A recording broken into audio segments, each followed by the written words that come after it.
आप सभी का मेरे चैनल पर स्वागत है। और आज हमारा हिंदी ग्रामर का टॉपिक है क्रिया। क्रिया किसे कहते हैं और क्रिया पढ़ना क्यों आवश्यक है।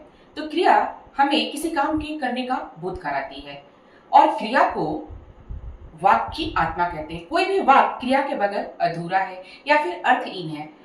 कोई भी जीव वस्तु कौन सा काम कर रहा है ये हम क्रिया के माध्यम से जानते हैं। तो आज का हमारा टॉपिक है क्रिया।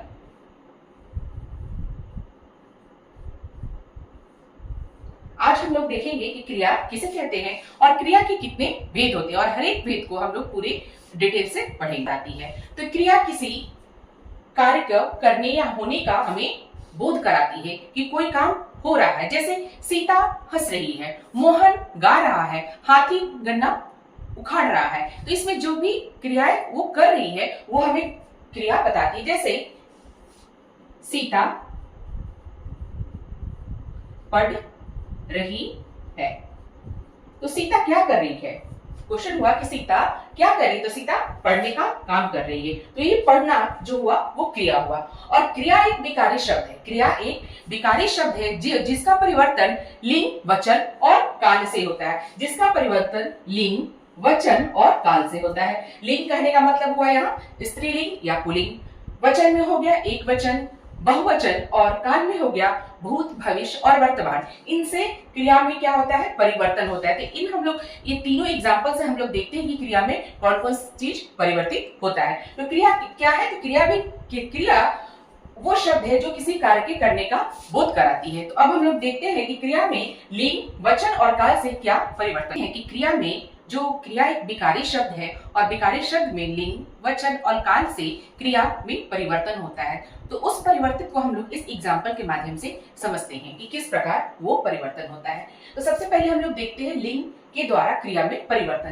तो यहाँ देखते हैं कि लड़का पढ़ रहा है, यहाँ लड़का पढ़ रहा है, तो जो ये लड़का है ये पुल्लिंग है।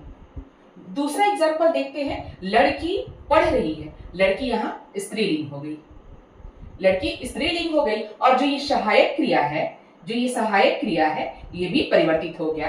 लड़का था तो रहा है और लड़की हो गई तो रही है। दूसरा एग्जाम्पल देखते हैं वचन से परिवर्तन।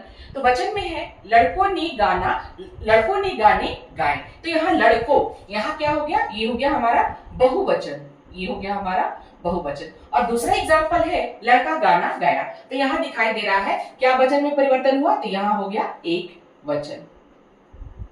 क्रिया में वचन से परिवर्तन। तीसरा है काल। काल में क्या है कि लड़का पढ़ रहा था, तो ये हमारा परिवर्तित हुआ किसमें, यहाँ हो रही है बात था की, मतलब ये भूत की बात हो रही है, पढ़ रहा था। दूसरा है लड़का पढ़ेगा, ये हमारे भविष्य की बात हो रही है, भविष्य में वो पढ़ेगा। और एक है लड़का पढ़ रहा है, अभी ये यहाँ वर्तमान की बात हो रही है कि लड़का जो है पढ़ रहा है। तो हम लोग तीनों के माध्यम से देखें कि क्रिया एक विकारी शब्द है और उसमें लिंग, वचन और काल से परिवर्तन होता है। तो वो परिवर्तन हम लोग इस एग्जाम्पल के माध्यम से देखें कि लड़का में उसका जो सहायक वर्ग है वो रहा है, लेकिन जैसे ही लड़की हुआ तो वहां सहायक क्रिया बदल जाती है। यहाँ पुल्लिंग है, यहाँ स्त्रीलिंग है। वचन का जब बात आया तो यहाँ लड़कों, यहाँ बहुवचन है और दूसरे में लड़का एक वचन है, यहाँ ये परिवर्तन आया। काल से परिवर्तन क्या है कि वो पढ़ रहा था, भूतकाल, भविष्य में पढ़ रहा है और वर्तमान में पढ़ेगा। तो हम लोग तीनों माध्यम से देखें कि क्रिया में क्या परिवर्तन हुआ। अब हम क्रिया के कुछ प्रमुख बातें को जानते हैं कि क्रिया में कुछ प्रमुख बातें क्या क्या। क्रिया संबंधी कुछ विशेष बातें होती हैं जो क्रिया को बहुत अच्छे से समझाने में सहायक होती हैं। डिफिनेशन से तो हमें पता चलता है, लेकिन अगर हम लोग ये बातें जान लें तो क्रिया को समझना और आसान हो जाएगा। तो सबसे प्रमुख बातें क्या होती हैं कि कोई भी वाक्य क्रिया के अभाव में अपूर्ण होता है। कोई भी वाक्य क्रिया के अभाव में अपूर्ण होता है। कैसे, तो मोहित बाजार, क्या मोहित बाजार, कुछ यहाँ समझ ही में नहीं आ रहा है कि मोहित बाजार क्या, तो यहाँ क्रिया का अभाव है। लेकिन दूसरा ही हम लोग एग्जाम्पल देखते हैं, वहां कह रहा है कि मोहित बाजार गया, यहाँ क्रिया का अभाव नहीं है। कहाँ गया मोहित बाजार, लेकिन यहाँ क्रिया का अभाव था मोहित बाजार, तो यहाँ क्रिया सहित है।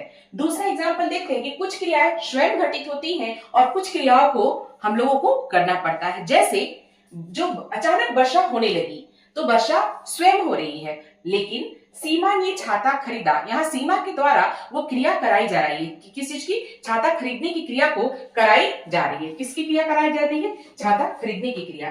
तीसरा है एक वाक्य में एक से अधिक क्रियाएं हो सकती हैं। जैसे जैसे माँ के लिए चाय बना दो, यहाँ एक क्रिया है, लेकिन दूसरे ही उदाहरण में हम लोग देखते हैं कि रीना पुस्तक पढ़कर सो गई। यहाँ दो क्रिया है, पढ़कर क्या हुई, सो गई। पहले उसने पढ़ाई की, फिर वो सोने का काम कर रही है, तो यहाँ दो क्रिया है। लेकिन पहला एग्जाम्पल है माँ के लिए चाय बना दो, तो यहाँ एक क्रिया काम कर। हम लोग देखते हैं क्रिया में धातु का क्या महत्व है। जैसे एक पेड़ लगाने में जो भूमिका बीज निभाती है, उसी प्रकार क्रिया का भी जन्म इसी धातु से हुआ है। जैसे धातु क्रिया के मूल रूप को धातु कहते हैं। जैसे सीड का एक मैंने एग्जाम्पल दिया, वैसे ही क्रिया का ये मूल रूप है, क्रिया का ये मूल रूप है जिसको हम लोग धातु कहते हैं। उदाहरण स्वरूप पढ़, लिख, सुन, बढ़। दूसरा है कि धातु में हम लोग प्रत्यय लगाकर क्या करते हैं, सामान्य क्रिया का वो रूप लेता है। प्रत्यय क्या होता है, जब किसी शब्द के पीछे लगे उसी को हम लोग प्रत्यय करते हैं, और उपसर्ग शब्द के आगे लगता है, वो हम लोग उसकी टॉपिक पे जब पढ़ेंगे। तो यहाँ क्या होता है कि धातु में जब प्रत्यय लग जाता है तो सामान्य क्रिया जो होता है अपना रूप धारण कर लेता है। जैसे यहाँ मैं एग्जाम्पल के माध्यम से बता रही हूँ कि जैसे पढ़ में अगर ना लग जाए तो ये क्या हो जाएगा, पढ़ना, ये सामान्य क्रिया बन गई। लिख में अगर ना लग गया तो ये बन गया लिखना, ये सामान्य क्रिया हो गई। हंसना, जब हमारे धातु में ना शब्द लग गया तो हमारा समान क्रिया बन गया करना, और यहाँ सीख में ना लग गया तो हो गया सीखना। तो धातु हमारे क्रिया का मूल रूप है, और जब हम लोग धातु में प्रत्यय लगाते हैं तब वो समान क्रिया में प्रयोग की जाती है। तो यहाँ प्रत्यय हमारा क्या हो गया, यहाँ प्रत्यय हमारा ना हो गया। अब हम लोग देखते हैं कि जो हमारा क्रिया है उसको कितने भागों में बांटा गया है। तो क्रिया को कर्म के आधार पर, रचना के आधार पर कितने भागों में बांटा गया है, ये सब हम लोग देखते हैं। अब हम लोगों ने क्रिया देख लिया, क्रिया किसे कहते हैं, क्रिया का उदाहरण धातु। अब हम लोग देखते हैं कि क्रिया के भेद कितने प्रकार के हैं। तो क्रिया को दो भागों में बांटा गया, एक है कर्म के आधार पर और दूसरा है रचना के आधार पर। तो कर्म के आधार पर हम लोगों ने क्रिया को दो भागों में बांटा, अकर्मक क्रिया और सकर्मक क्रिया। जबकि रचना के आधार पर हम लोगों ने क्रिया को 5 भागों में बांटा, सामान्य क्रिया, संयुक्त क्रिया, नाम धातु क्रिया, प्रेरणार्थक क्रिया और पूर्वकालिक क्रिया। यहाँ एक और ध्यान देने वाली बात है, यहाँ सकर्मक क्रिया को भी दो भागों में बांटेंगे, एक होगा एक कर्मक क्रिया और एक होगा द्विकर्मक क्रिया।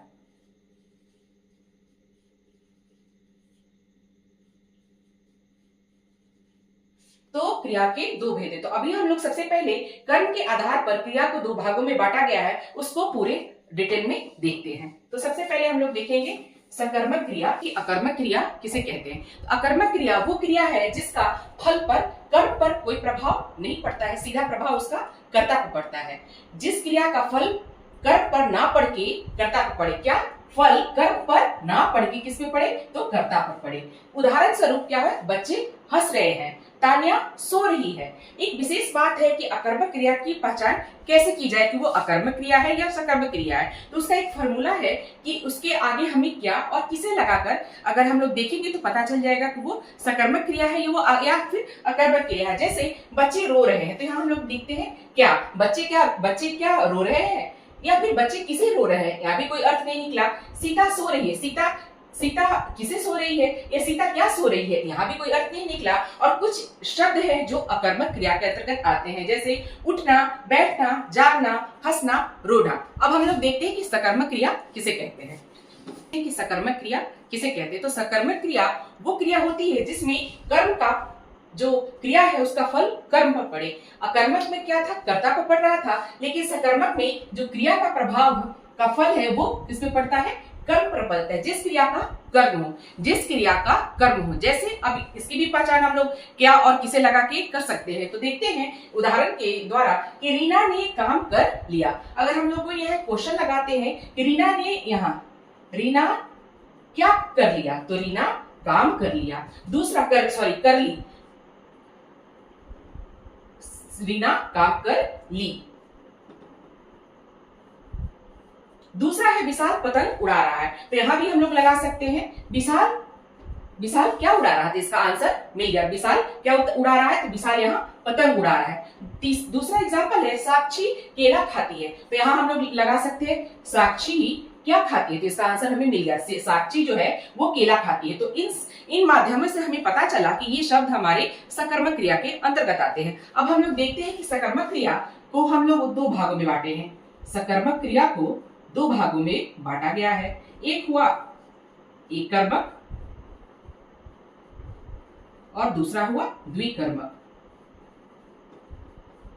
तो अब हम लोग देखते हैं कि एक कर्मक क्रिया किसे कहते हैं। लोगों ने अभी देखा कि कर्मक क्रिया किसे कहते हैं। अब हम लोग देखते हैं कि सकर्मक क्रिया को कितने भागों में बांटा गया है।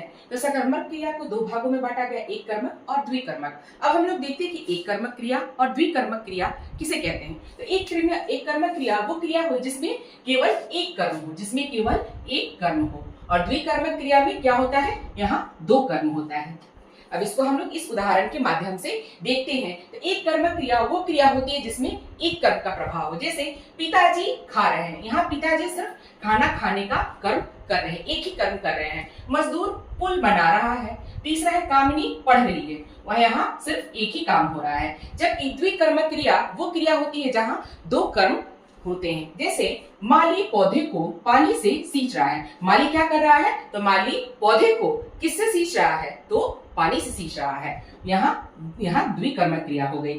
फिर नर्स रोगी को दवा पिला रही है। तो नर्स क्या कर रही है, यहाँ हमें क्या और जो किसे, ये दो जो शब्द है उसका आंसर हमें मिल जाता है। किसमें, द्विकर्मक क्रिया में हमें क्या और किसे का आंसर मिल जाता है। जैसे माली देख सकते हैं, माली पौधे को पानी से सींच रहा है, नर्स रोगी को दवा पिला रही है। तो यहाँ अगर हम लोग ये दोनों चीज को पुट करें तो उसका आंसर मिल जाएगा। माली क्या और किसे सींच रहा है, तो माली पौधे को और पानी से सींच रहा है। नर्स रोगी को दवा पिला रही है, तो नर्स क्या और किसे, तो जो नर्स है वो दवा किसको दे रही है, तो रोगी को दवा मिल रही है। तो यहाँ हमें क्या और किसे का आंसर मिल गया। अब हम लोग रचना के आधार पर क्रिया को देखते हैं कि प्रयोग के आधार पर क्रिया के कितने भेद हैं। तो प्रयोग के आधार पर हम लोगों ने देखा कि क्रिया के 5 भेद हैं। तो सबसे पहला भेद है हमारा समान क्रिया।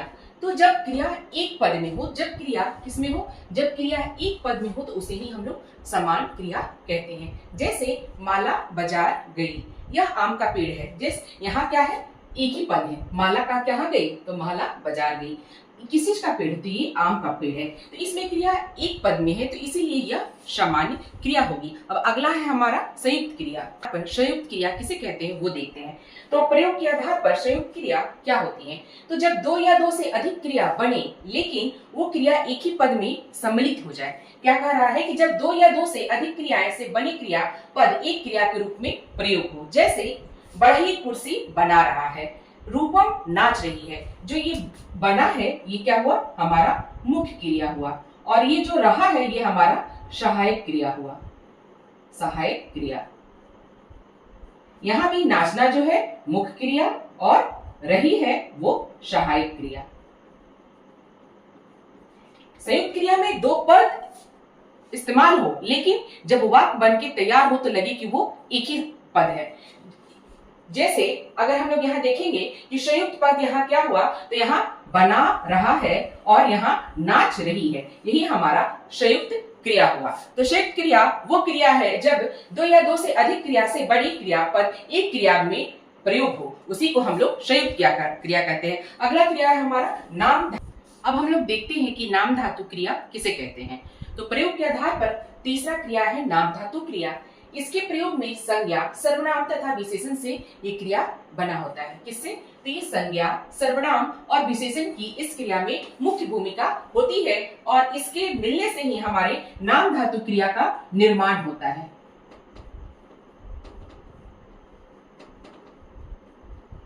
किस किस से मिलने से, संज्ञा, सर्वनाम और विशेषण के मिल जाने से ही हमारे नाम धातु क्रिया का निर्माण होता है। जैसे हर एक का अलग अलग एग्जाम्पल के द्वारा समझते हैं। संज्ञा से हमें कैसे नाम धातु प्राप्त होगा, तो संज्ञा का जब हम लोग क्रिया में बदलते हैं तो रंग संज्ञा है, खर्च संज्ञा है, हाथ संज्ञा है और टक्कर संज्ञा है। जब इसको हम लोग क्रिया में बदलते हैं तो रंग का रंगवाना, खर्च का खर्चना, हाथ का हथियारना और टक्कर का टकराना। अब हम लोग सर्वनाम पर देखते हैं कि सर्वनाम से कैसे नाम धातु बनेगा।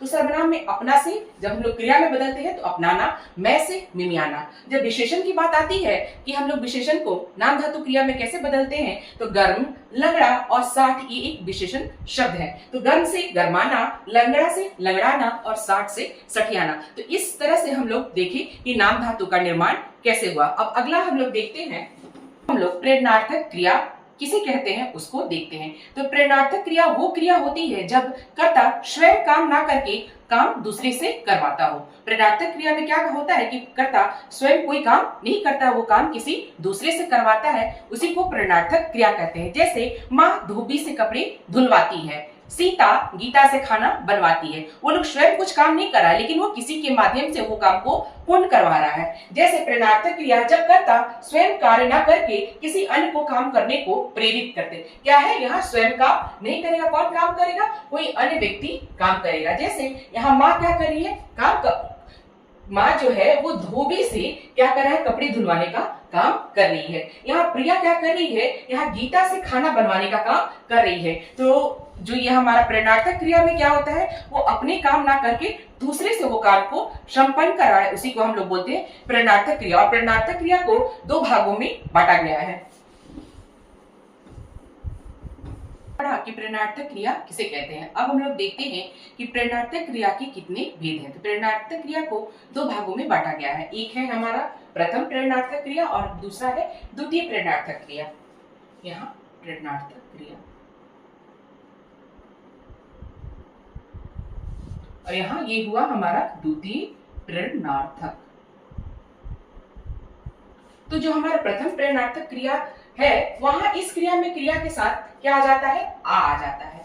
क्रिया में आ जोड़ दिया जाता है, जबकि द्वितीय प्रेरणार्थक क्रिया में वा जोड़ दिया जाता है। क्रिया के साथ वा जोड़ दिया जाता है। प्रथम प्रेरणार्थक क्रिया में आ जोड़ दिया जाता है और द्वितीय प्रेरणार्थक क्रिया में वा जोड़ दिया जाता है। इसको हम लोग इस उदाहरण के माध्यम से देखते हैं। जैसे आ जोड़ दिया जाता है, उदाहरण में है पट प्लस आ, पढ़ाया, सो प्लस आ, सुलाया। जबकि द्वितीय प्रेरणार्थक क्रिया में वा जोड़ दिया जाता है। जैसे उदाहरण में देखते हैं पट और वा, तो क्या हुआ, पढ़वाया। लिख प्लस वा, लिखवाया। बन प्लस वा, बनवाया। यहाँ हम कुछ शब्द है जिसको प्रथम और द्वितीय में कैसे बनाते हैं उसको देखते हैं। जैसे दौड़ना है, जब हम लोग प्रथम प्रेरणार्थक क्रिया बनाएंगे दौड़ना का, तो दौड़ाना, और द्वितीय दौड़वाना। बनना का बनाना और द्वितीय बनवाना। अब अगला हमारा क्रिया है पूर्वकालिक क्रिया। अब हम लोग क्रिया का सबसे लास्ट भेद पढ़ रहे हैं जिसका नाम है पूर्वकालिक क्रिया। तो पूर्वकालिक क्रिया क्या होती है, तो जो क्रिया मुख्य क्रिया से पहले होती है। किससे, जो हमारी मुख्य क्रिया है उससे ये पहले होती है। पूर्वकालिक क्रिया वो क्रिया होती है जो मुख्य क्रिया से पहले होती है। इसको उदाहरण के माध्यम से देखते हैं। और एक इसमें विशेष बात होती है कि पूर्वकालिक क्रिया के साथ कर जुड़ा रहता है। इसकी पहचान है पूर्वकालिक क्रिया के लास्ट में कर जुड़ा रहता है और ये मुख्य क्रिया से पहले होती है। तो उदाहरण से देखते हैं कि बच्चा रो रो कर सो गया। बच्चा कैसे सोया, तो बच्चा रो रो कर सो गया। तो यहाँ जो ये हुआ वो क्या हुआ, हमारा पूर्वकालिक क्रिया। पूर्वकालिक क्रिया। और जो ये सो गया है ये हमारा हो गया मुख्य क्रिया। और यहाँ एक और ध्यान देने वाली बात है, जो कर है यहाँ हमें दिख रहा है, कर जो पूर्वकालिक क्रिया में लगा हुआ है। दूसरा एग्जाम्पल है रानी पढ़कर खेलने गई। तो जो ये पढ़कर है वो है पूर्वकालिक क्रिया और इसमें ये कर लगा हुआ है, और जो खेलने गई ये है हमारा मुख्य क्रिया। तो हम लोग पूर्वकालिक क्रिया वो क्रिया है जो मुख्य क्रिया से पहले आती है। और इसमें ध्यान देने वाली बात है कि पूर्वकालिक क्रिया के अंत में कर लगा रहता है। तो आज हम लोगों ने क्रिया के भेद देखे और हर एक टॉपिक को हम लोग बारी बारी से समझे। आपको ये पाठ कैसा लगा, आप अपना राय जरूर दीजिएगा। धन्यवाद।